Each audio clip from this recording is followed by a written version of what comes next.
नमस्कार दोस्तों। आज की स्टॉक लर्निंग में हम लोग जानेंगे एक पावर सेक्टर की स्टॉक है, लेकिन ये डायरेक्टली पावर सेक्टर में कामकाज नहीं करती है। ये घुमा फिरा के एक पावर सेक्टर में कामकाज करती है, चाहे उसको मैन्युफैक्चर क्या कहते हैं, कंस्ट्रक्शन का कामकाज करती हो या फिर मैनेजमेंट कंसल्टेंसी का कामकाज करती है। कंपनी का नाम है शरिका एंटरप्राइजेस। अब ये यहाँ की वेबसाइट्स पर जब देखते हैं तो कहती है वर्ल्ड्स लार्जेस्ट इलेक्ट्रिकल्स एग्जीबिशंस की बात करती नजर आती है। इसके वेबसाइट्स पे सबसे पहला यही लगा हुआ है। क्या कहती है कंपनी? कहती है हमारे पास करीब 50 प्रोजेक्ट हमने कंप्लीट किया है। नियरली देखा गया कि 12 ब्रांचेज इनके पास, और जो कि एम्प्लॉय 140 एम्प्लॉय ही इनके पास है। और लिस्टेड कंपनी की जो मार्केट कैप है, वो मार्केट कैप के बारे में कहती है करली करीब 135 करोड़ का मार्केट कैप इस कंपनी का। छोटा सा मार्केट कैप है, छोटा सा स्टॉक की प्राइस है, नियरली 30-31 रुपए के आसपास ट्रेड करती नजर आती है। इसके क्या पोटेंशियल बनती, क्योंकि चार्ट में ऐसा लग रहा था कि लगातार स्टॉक में देखेंगे तो ये पिछले 2 साल की ट्रैक रिकॉर्ड जो था उसको तोड़ती नजर आती है, जो कि 52 वीक में तो तोड़ती ही नजर आती है। लेकिन पिछले 2 साल में जो इसका एवरेज वैल्यू था ना, उसके आसपास दोबारा आके खड़ी हुई है। यदि हम चार्ट को पिछले 2-3 साल का चार्ट लूँ तो 3 साल के एवरेज की जो चार्ट थी, यदि मैं देखा जाए तो ये पहले इस प्राइस के आसपास कब आई थी? नियरली देखा गया कि फरवरी 22 में आई थी। और फरवरी 22 के आंकलन को अभी दोबारा ये तोड़ने की प्रयास में लगी हुई है, जहाँ पे परफॉर्मेंस भी देखा गया कि पिछले 1 महीने में करीब 26% जंप करता है, 6 महीने में करीब 240% की जंप करती है। ऐसे ही 1 साल में देखा गया करीब 406% जंप करती है। और 5 सालों में ओवरऑल देखने को ये मिला, जो गिरावट के बाद मार्केट में थोड़ा सा 275% तक की स्टॉक में जंप हो रखी है। हाँ, यहाँ पे एक बात है, मैं पहले बताऊं, यहाँ पे इस स्टॉक में ये देखने को मिला, जो नंबर ऑफ शेयर होल्डर की तादाद की बात करें, जो कि कहते हैं तादाद की, तो उस नंबर ऑफ शेयर होल्डर की तादाद बहुत ज़्यादा नहीं है। नियर अबाउट 11-12 हज़ार ही लोग शेयर होल्डर यहाँ पे इंटरेस्टेड है। और यदि इसको ओवरऑल देखा जाए डे टू डे मार्केट को लेकर के, तो 2-4 हज़ार और इंक्लूड कर दिया है तो ज़्यादा से ज़्यादा इसमें 15 हज़ार जो हैं वो near about the share holder यहाँ पे थे जून जुलाई के अंदर। अभी जुलाई में भी नियर अबाउट द सेम होंगे। हाँ, लेकिन मार्केट में क्या है, जो लगातार स्टॉक की प्राइस बढ़ती नजर आती है, कहाँ की डिमांड बढ़ती नजर आती है। तो चलिए आज हम इसको कंप्लीट जानने के प्रयास करेंगे कंपनी के बारे में। कंपनी के बारे में कहती है, जो फॉर्मल नाम था इसका सिका एंटरप्राइजेज, अब इसका नाम सिका एंटरप्राइजेज लिमिटेड है, प्राइवेट लिमिटेड पहले था। कब बनी थी? 1998 में कंपनी बनी थी। As a consultancy service in the provided to the field of the power and telecom sector के लिए कामकाज करती थी।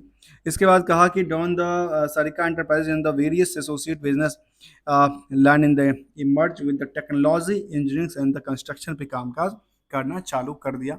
जो कि इनकी वेबसाइट पे कुछ प्रोफाइल है देखने को मिलती है, उस पर इनकी कुछ बड़ी बड़ी बड़ी बड़ी बस कुछ बड़ी बड़ी ऑब्जर्वेशन वगैरह सब है, उस पर हम जान ज़्यादा नहीं जाएंगे। चलिए अगले पड़ाव पे चलेंगे। अगले पड़ाव पे चलें तो देखा गया, तो मैं कोई प्रमोशन नहीं कर रहा हूँ किसी स्टॉक को लेकर के, सिर्फ कंप्लीटली लर्निंग पर्पस के लिए था, ना कोई आपको एडवाइस कर रहा हूँ किसी स्टॉक को खरीदने बेचने के लिए। हम एक्सपेक्ट समझने का प्रयास करेंगे आखिर इसका बिजनेस मॉडल क्या है, और इसमें बिजनेस मॉडल में प्रॉफिटेबिलिटी का क्या रेशियो और स्टॉक मार्केट के हिसाब से इसके पीछे चलती नजर आती है।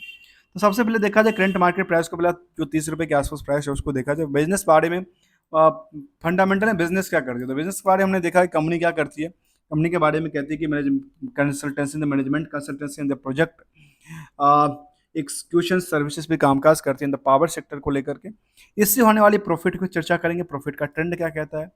दूसरा एस्पेक्ट देखा जाए तो कहते हैं सेंटी, इसको कहते हैं टेक्निकल, इसको कहते हैं हम अपने भाषा में कहते हैं ट्रेंड क्या कहता है।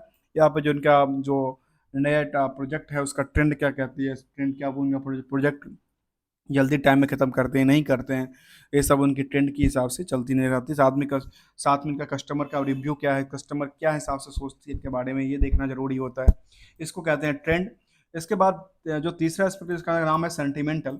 और सेंटिमेंटल में देखा गया मार्केट की पल पल के न्यूज़, जहाँ से क्या होगी, या तो इनको बिजनेस को या फिर किसको, इसके स्टॉक को या तो इफेक्ट और हिट कर सकता है, वो इनके लिए मार्केट पोटेंशियल की तरफ काम काज करती है, या पर मार्केट की डिक्लाइन के लिए करती है। तो यहाँ पे देखा गया कि करंट मार्केट प्राइस को छोड़ते हैं, बुक वैल्यू कहती है करीब 5 रुपये, अब 82 रुपये का, 5 रुपये 82 पैसे का इनका इंट्रिंसिक वैल्यू कहती है उसका नियर अबाउट द डबल, करीब 9 रुपये 38 पैसे का। अब ये तो था एक aspect in the book value के बेसिस पे। अब कहते हैं स्टॉक का पी क्या कहते हैं, क्योंकि एक आकलन होता है ना स्टॉक का पी के बारे में। तो स्टॉक का पी के बारे में कहता हूँ हमेशा ये चलती फिरती प्राइस है, जिसको आकलन कहाँ से करते हैं, अर्निंग पर शेयर से कहते हैं। और इसका आकलन कहाँ से करते हैं, इंडस्ट्रियल के बाकी कंपनियों से करके देखते हैं तो आखिर बाकी कंपनियां किस तरह से अर्निंग कर रही है और इसका अर्निंग का परसेंटेज क्या है, ये देखना जरूरी होता है। यहाँ पे ये देखने को मिला जिनका जो अर्निंग है वो केवल कितना है, 5 रुपये का फेस वैल्यू, 5 रुपये की मान लिया आपकी पॉकेट है, 5 रुपये की कोई वैल्यूशन का वैल्यू है, और उस वैल्यू का क्या कहती है, कितना अर्न करती है, कि ये 5 रुपये का फेस वैल्यू और book value near about the same है, उसके हिसाब से अर्निंग कितना करती है, अर्निंग करती करीब 35 पैसे का। सोचिए जो इसकी आपकी जो फेस वैल्यू थे 5 का है, बुक वैल्यू भी 5 रुपये 82 पैसे का है, लेकिन ये अर्निंग करके देता है आपको केवल 35 पैसे का। लेकिन मार्केट में जो इनकी पोटेंशियल लगातार बढ़ी, उसके हिसाब से स्टॉक की प्राइस कितने गुना बढ़ गया, अर्निंग पर शेयर से करीब 88 गुना बढ़ गया।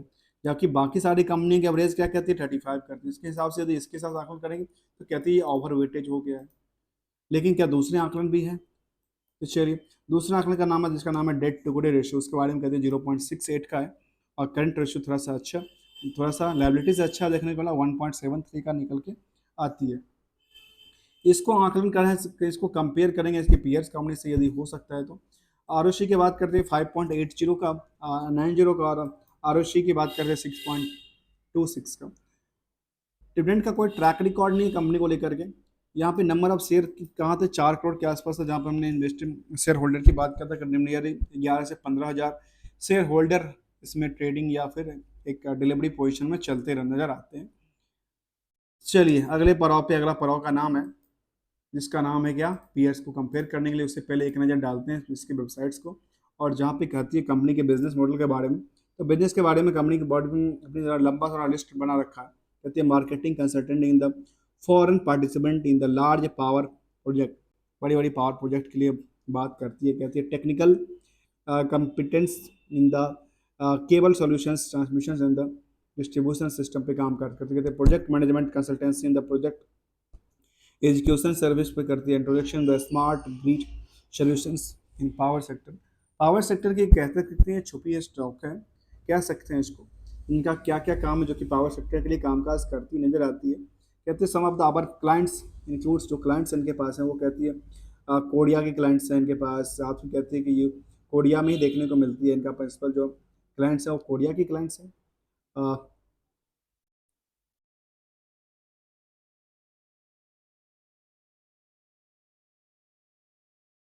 चलते हैं अगले पड़ाव पे।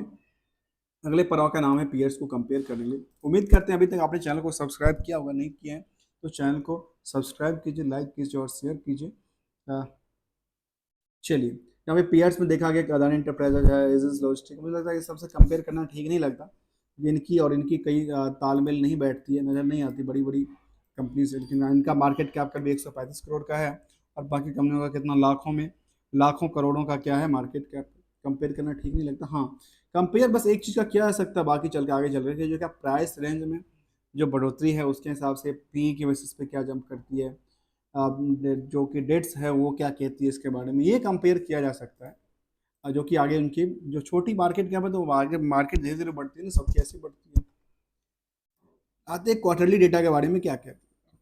यहाँ पे देखने को ये आई क्वार्टरली डेटा में नियरली क्या हो रही है, लगातार बिल्डअप हो रही है। तो कहते हैं अच्छा लगातार इनकी प्राइस क्या हो रही है, रेवेन्यू लगातार बिल्डअप होती नजर आती है। इसके बेसिस पे क्या प्रॉफिट भी बढ़ती नजर आती, कहती नहीं। प्रॉफिट का पार्ट जो था ना, वो प्रॉफिट के पार्ट में पहले किसी क्वार्टर में नुकसान था, लेकिन ऑब्वियसली लास्ट क्वार्टर में 7 करोड़ से ज़्यादा का प्रॉफिट उन्होंने कमाई थी। ये इनका देखने को आई थी। इन्हें यही रेशियो रहा तो मुझे लगता है कि अच्छा प्रॉफिट कमा सकती है कंपनी। तो पूरे साल में कहती है पूरे कंपनी 78 करोड़ तक का हमने सेल्स किया।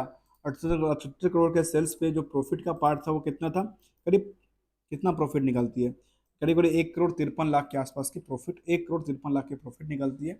जो कि लास्ट 3-4 सालों के डेटा को देखें तो उससे कि अच्छा परफॉर्मेंस करती नजर आती है। मतलब ये इसको वाई में 3-4 साल को डेटा को देखें तो अच्छी लगती है। हाँ इनका सेल्स ही बढ़ता है और प्रॉफिट ही बढ़ा। चलिए अगले पैदान पे जहाँ हम कंपेयर करेंगे कुछ और डेटा को लेकर के, तो यहाँ पे देखने को आई जो उनका जो बोरोइंग्स का पार्ट था वो थोड़ा सा इंक्रीज कर गया 24 के अंदर। जब ये इंक्रीज किया तो ये पैसा गया कहाँ, तो देखने को आती है, जिनका पैसा ज़्यादातर पैसा फंसा हुआ है डेटर्स के अंदर, यहाँ पे इन्वेस्टमेंट तो उनका कुछ है नहीं। तो डेटर में क्या कहती है इसके बारे में, तो डेटर की तरफ चले, तो डेटर के बारे में कहती है टोटल डेटर इनका 21 करोड़ का पड़ा हुआ है। टोटल 21 करोड़ का डेटर पड़ा हुआ है। और यदि हम पेबल से भी इसको माइनस तरह करके देखें, तो पेबल के बारे में कहती है क्या, पेबल के बारे में कहती है नियरली कुछ नहीं, पेबल कुछ है नहीं, जो है पैसा लेने वाला है 21 करोड़ का। 21 करोड़ का कहाँ कहाँ से पैसा आया है देखिए। 21 करोड़ का मतलब हो गया जो इस क्वार्टर का जो पैसा था, मार्च क्वार्टर का पूरा क्या हुआ है, अटका पड़ा हुआ है। और कितने दिन के लिए अटका पड़ा है, करीब करीब 3 महीने 4 महीने के लिए अटका पड़ा हुआ है। इन 4 महीने की कंडीशन में उनके पास पैसा आएगा।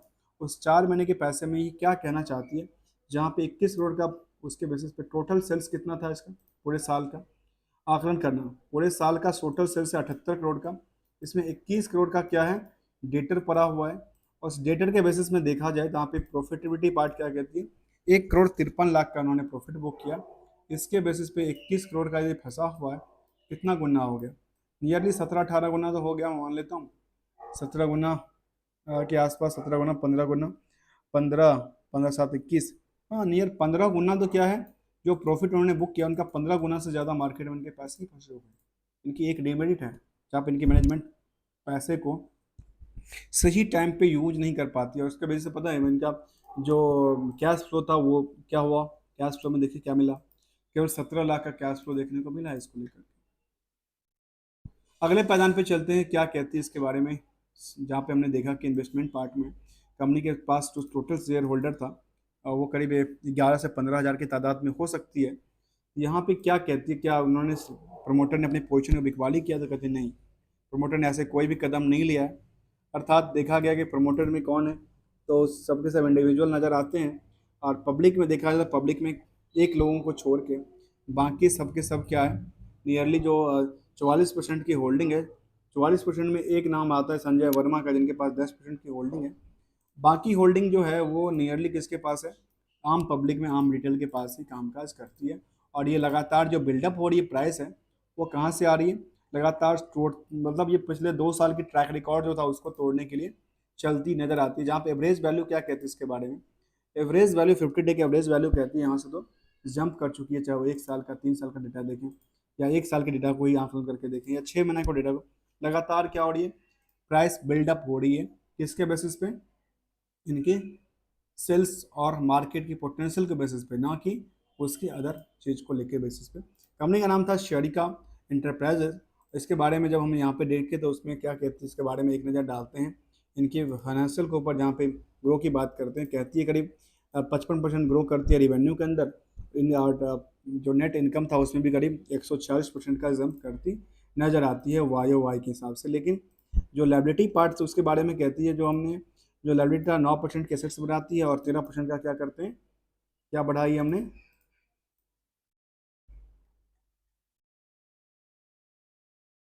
लाइबिलिटी बढ़ाई नजर आई है। तो लगातार जो बिल्डअप हो रही है उसका दो कारण तो हमने देखा। और इसके बाद एक कारण जो मेरे पास डिमेरिट करती है, वो डिमेरिट ये करती है जो उनका जो प्रॉफिटेबिलिटी पार्ट थी टोटल के टोटल, उसका करीब करीब 15 गुना मार्केट में पैसा भी फंसा हुआ है। यदि कोई पैसा नहीं देता, वो पैसे कितने देंगे, 4 महीने के लिए पैसे फंसे हुए हैं।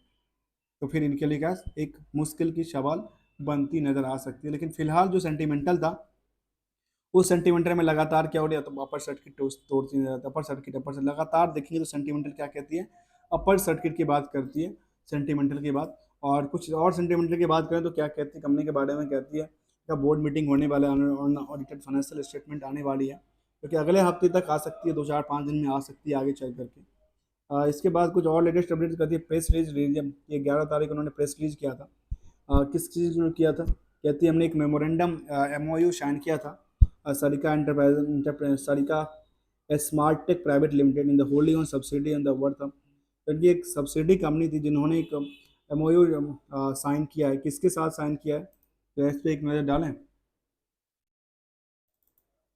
तो इन्होंने कहा कि सरिका एंटरप्राइजेज लिमिटेड जो GSW ग्रुप्स के साथ एक MS इनके साथ एक इंस्टीट्यूट ऑफ टेक्नोलॉजी पे एक इन्होंने GSW centre of the excellent के साथ बेंगलोर में इन्होंने एक MOU साइन किया, जो कि इनकी होल्डिंग और सब्सिडरी कंपनी है उनके साथ।